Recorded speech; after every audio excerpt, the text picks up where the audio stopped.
ఒక అందమైన అడవి ఉంది. చెట్లు పచ్చగా ఉన్నాయి, పువ్వులు రంగురంగులుగా ఉన్నాయి, పక్షులు తీయగా పాడేవి, జంతువులు అన్ని సంతోషంగా ఉన్నాయి. రవి అనే కుందేలు ఉండేది.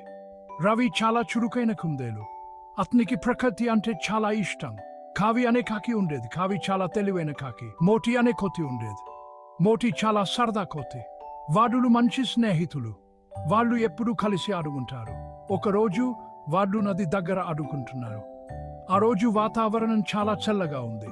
పక్షులు పాడుతున్నాయి, చెట్లు గాలిలో వాగుతున్నాయి. నేను నీటిలో కొట్టుకోవడాన్ని చాలా ఇష్టపడతాను. నీటిలో ఆడడం నాకు చాలా సరదాగా ఉంటుంది. నీరు చాలా చల్లగా ఉంది. అవును రావి, నీటిలో ఆడడం చాలా సరదాగా ఉంది. నీరు చాలా చల్లగా ఉంది. మనం ఇక్కడ రోజు రావాలి. హే కావి, నీకు కూడా ఇక్కడ ఆడడం ఇష్టమా? నీరు చాలా చల్లగా ఉంది కదా. ఈ రోజు నీరు చాలా చల్లగా ఉంది.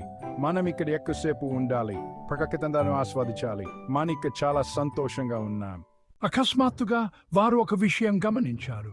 నదిలో నీరు తగ్గిపోతోంది. వారు చాలా ఆందోళన చెందారు. ఈ పరిస్థితి వారి జీవితాలను పూర్తిగా మార్చివేయవచ్చు. మనం ఎలా బ్రతకలం? నీరు లేక పంటలు పండు, పశువులు వదకు అనడో సోక నీందు. ఇది చాలా పెద్ద సమస్య.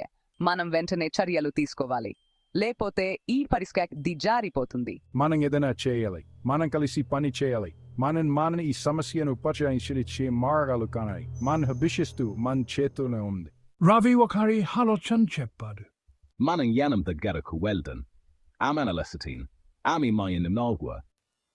మన వెంటనే వైటియా. జంతువులు యాన్మమ్మ దగ్గరకు వెళ్లారు.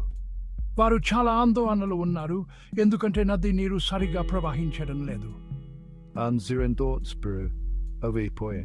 అని యానం అడిగింది. ఆమెకు సమస్యను పరిష్కరించడానికి సహాయం చేయాలని ఆశించారు. వారు నది గురించి చెప్పారు. నీరు చాలా నెమ్మదిగా ప్రవహిస్తోంది మరియు అందువల్ల మేము తాగడానికి నీరు పొందలేకపోతున్నాము. యానమ్మ ఆలోచించింది. ఆమె స్వయం ప్రేమతో స్వీకరించమని నా భాగంలో ఒక పెద్ద రాయి ఉంది. అది నీటి ప్రవాహాన్ని ఆపుతుంది.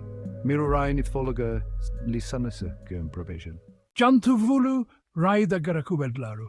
అది చాలా పెద్దది, కానీ వారు దీన్ని కోల్పోలేదు. కావ్య గీరింది. మోటి బలనెట్టారు. కలిసి వారిని పొల్లగించారు. నీరు మండి ప్రవహించి ప్రారంభించింది. నది నిండిపోయింది. జంతువులు ఆనందంగా నవ్వాయి. ధన్యవాదాలు యానమ్మ అని వారు అన్నారు. బ్రేక్ టైంతో బలముంది. టీం వర్క్తో మన్నా సాధించవచ్చు.